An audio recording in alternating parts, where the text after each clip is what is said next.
Погода в горах Веденского района сегодня была не самая теплая. С утра моросил дождь, дул сильный ветер, и солнце в течение дня из-за густого тумана практически не показывалось. Однако на атмосфере праздника капризы матушки природы, можно сказать, почти не сказались. Зрители оделись потеплее, даже члены жюри накинули бурки. Вот только участникам телепроекта повезло чуть меньше. Пришлось выступать в легких костюмах. В очередной игре второго тура культурно-просветительского проекта «Синмехол» в Шмахкетах состязались творческие коллективы из Нажиюртовского и Ачхой-Мартановского районов. Обе команды успешно преодолели первый тур и борются за выход в третий, финальный этап.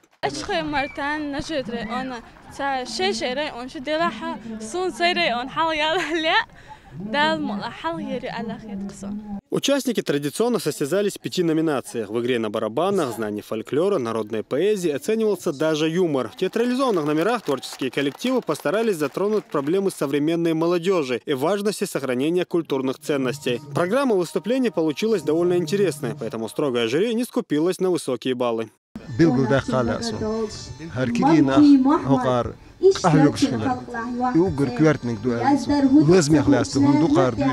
В рамках игры сегодня же в Махкетах состоялось открытие туристического комплекса со звучным названием «Орлиное гнездо». Высокая башня, которая видна практически с любой точки населенного пункта, наверняка вызовет интерес у ценителей древнего зодчества и быта вайнахов. Второй тур Синмехол решили провести у ее подножия, дополняя этим атмосферу игры. Телепроект считается одним из самых популярных в регионе, потому что направлен на сохранение обычаев и традиций народа. В нем участвуют творческие коллективы со всех районов Чеченской Республики.